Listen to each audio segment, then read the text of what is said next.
This is Shell Shock 7. There's me, trying to keep my perfect streak alive for this tournament series. And here's Vertex, a player who has consistently placed well in our local Ohio tournaments, but hasn't gotten over the hump in a while. We're going into the last race and Vertex is in the lead by 2 points, in prime position to potentially win the tournament. It is a face-off, and all other players have been eliminated for first place. You all probably have figured out what's about to happen. Just kidding, that is. Luckily it picked Brad here, and we played Maple Treeway. Vertex clutched the final race and outplaced me to win his first Shell Shocked. After the initial sadness over losing, I got over it pretty quickly and realized that I was just relieved that it wasn't done on Baby Park. Had it picked it, things play out in one of two ways. The first is I win the tournament, and for someone who has come so close so many times, it'd be a heartbreaking loss for Vertex. A lead going into the last race just to be lost on Baby Park. The other possibility is Vertex comes out on top. Now all of a sudden his big win feels almost lesser, because it came down to a race on the most unserious course in the game. There's no best case scenario here. The best case scenario was decided by a near coin flip on the track selection. It shouldn't have to be this way, but it will be and continue to be until the end of time if we let it. For those of you somehow not in the know, GCN Baby Park is Mario Kart's troll course. In some ways it is the epitome of Mario Kart. It is nonsensical and unserious. Its relevance is just about the only argument going for it. The point of discussion today is not about disdain. I think we've all had fun Baby Park moments in our lifetimes. It's not about disliking something. But this course is a problem in a tournament setting, and for some reasons that even go beyond the scope of gameplay. There are a lot of maps out there that play differently.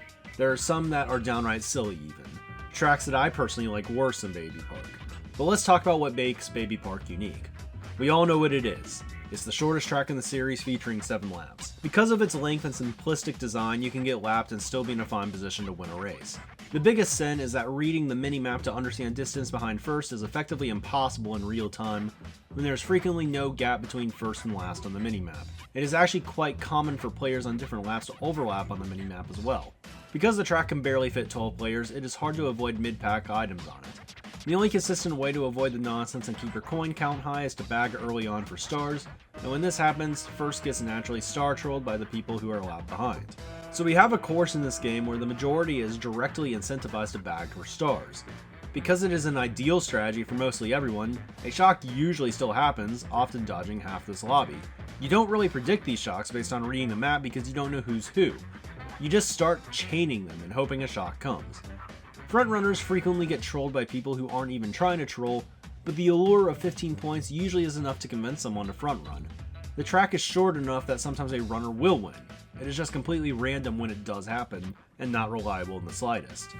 This course is not a runner nor bagger. This course is a clear anomaly that doesn't play by the standard rules of the game. It is nonsense. Personally, I am against the idea of banning courses in tournaments. I don't want to be like the Smash players when I don't think we really have as legitimate reasons to do these types of bans as them. Like mentioned, there are tracks I enjoy less than Baby Park, but that comes down to preference. Baby Park is different in these discussions though, because no other track breaks standard gameplay in quite the same way. Some of the tour courses have very complex minimaps as well, but the difference here is that you can still see clear gaps between 1st and 12th place. Lap trolling, something we ordinarily see as inting or team play, is not nearly a problem as opposed to on Baby Park. Really, Baby Park stands alone in this regard.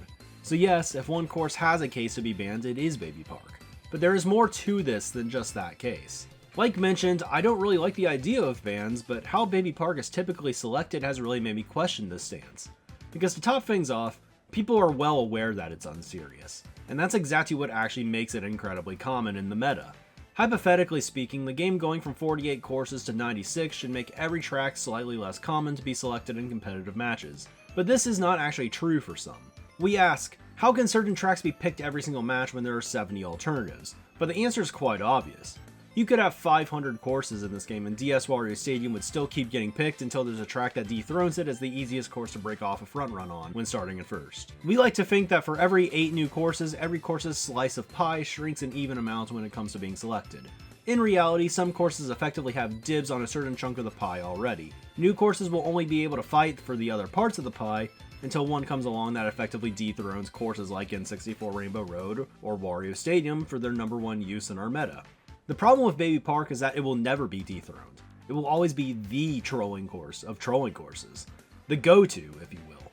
And that makes it the perfect candidate for people to spam pick at the very end of a round when nothing impacts them anymore. Plus, it's short, so if people just want to finish it up and do something else, it ends the match faster. The problem is, while last races are inconsequential for many, they are everything to some players, including some players who really care about this game and work hard to achieve their goals.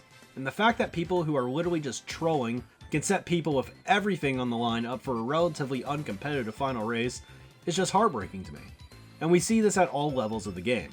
Imagine we're just killing it at MomoCon next month and the player in 12th place of the finals just gets Baby Park selected last race. This might determine our entire tournament, and that would probably suck so much for our community and the players. You'd have commentators pretending that it's the only way it could have ended to save face, while half the players are salty and don't want to interview afterwards anymore. This unserious ending would start to become our reputation if we let it. We live in a community that fears the often controversial changes at times, but we seriously need to consider what can actually happen if we don't pay any mind to these possibilities before it's too late and they impact our greatest opportunities. People like to give credit when good things happen, but we don't often credit things when disasters are averted. Even if you think I'm overreacting and say that this is a pretty small chance of happening, well, it already has happened to people. The MVP of our intro, Brat, who picked Maple Treeway at Shellshocked, actually got 4th at the second PAX FFA, which was the first spot out of making the finals. The last race was on Baby Park, where she lost her top 3 position by getting 6th. Again, all because some guy just thought it was funny. The world rarely seems to have any justice, it seems. Obviously this sucks and there's nothing we can really do about it now, but I would at least like to consider if we can prevent stuff like this happening in the future. Keep in mind, people travel for these tournaments, or sometimes players just have one prime opportunity to win where they exceeded expectations greatly. It's an unfortunate situation all around. Of course, there are players who show up to tournaments with the sole focus of just getting the course picked. That is all that matters to them. It's fun for them and lighthearted, and not every player has the same goals or is hyper competitive. Some people just want to come to tournaments to have fun and troll a little. So how exactly should we really go about this all? Well, I don't really know, but here's a few thoughts. One proposed solution is just have the track select be all random, but I think it is less than ideal as a solution. This doesn't really stop Baby Park from being picked actually, it just makes it less likely. And there's still a 1% chance, of landing it on the final race, but it allows for track repicks galore on top of it. These repicks can even be for Baby Park. Currently, running random only for a set of 12 races provides a 42% chance of having no repicks, which is pretty low for a community that has deemed intentional repicks as penalty worthy for over a decade now. Some might say that having 96 courses will fix this problem, but not really. When we get to 96 courses in the game, the odds of a repick off of random happening in a standard match are still more likely than not. For Ohio tournaments, we run 24 races typically. We're currently on pace to have about 25 local events in Ohio this year. And even if there were 96 courses for all of them, we could expect to have only one tournament a year with no repicks if we ran this format. While it's true that the chance of no repicks will double for 24 races by the end of this year, this is still an increase of 2% only. This is hardly significant for anyone arguing that random will be better down the road. Running formats where multiple repicks are literally expected just feels lame in my opinion, especially in a game with historic levels of track variety. One person suggested having some sort of clause where the track is banned in the last Grand Prix or 4 races of a tournament. And while I don't think that order of race is that important, I do believe that having it being the final decider feels worse than playing it at the midway point. But I also just don't know. If we don't want it to be race 24, why are we okay with having it being race 17? Because if it's debatably ban-worthy, should it just be banned outright? Additionally, one might argue that it is strategic. Perhaps you're minus 8 points on first place going into the last race of a tournament, and you and the leader are the most skilled players in the room. You might want to pick it as an all-out chaos option because getting first is not necessarily going to be enough for you to win the tournament. You would need them to have a bad race. This might lead to you thinking about picking Baby Park, but I think there may be plenty of other courses that may still fit the bill for the situation to begin with. Keep in mind, weird rule sets are not very attractive for new players also. The less thinking and questioning of rules they have, the better. One thing you could do is just have qualifiers be random only, and allow the finals to open up track picks a little bit more. Most qualifiers are shorter Grand Prix, so the odds of a repick go down significantly in those settings. Finally, there's the option of banning it outright. And I think this would be rather controversial, but it is an option that I think is worth a discussion. So I think I'll leave it around here. What do you all think? Because I definitely see it as threatening to the integrity of the game at times, and it does make me question free track selection. But I think collectively, we as a community need to talk about what we think the best solution is here. I'm sure we'll arrive at it in some point in the future, even if nothing is ultimately done. But I really do think this warrants a discussion because what is happening with this track is not really normal. Anyway, the most important part of the video is over now, but there is one other thing to discuss here. For those who have followed the channel for a bit, you know I am more into 6 vs 6 than FFA formats to begin with. Baby Park is quite different in this setting because there's no third party that is making the selection. There is a risk and reward to selecting it that a team selecting it would have to face the consequences of. One thing that has been commonly pointed out is that this is a track with so little coherent strategy that it is almost impossible to execute a top 6 race on it.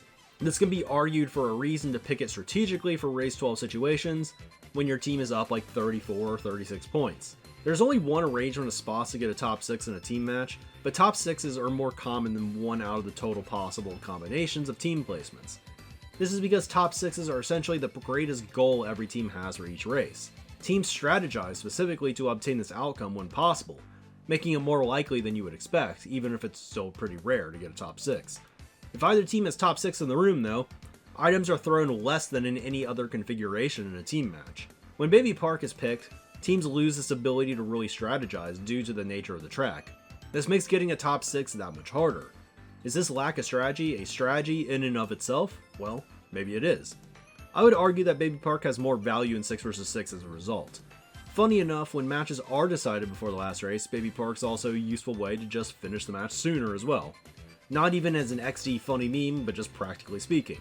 Anyways, post your Baby Park comments below. I'm sure it'll be civil and nobody will get upset at each other or me for daring to bring this topic up. But I'll be excited to see how it goes because, like I mentioned, I really want to see what you guys think of this also because right now, I feel like it's just the elephant in the room that nobody wants to talk about, and I think it should be talked about. So go ahead and do that, and until next time.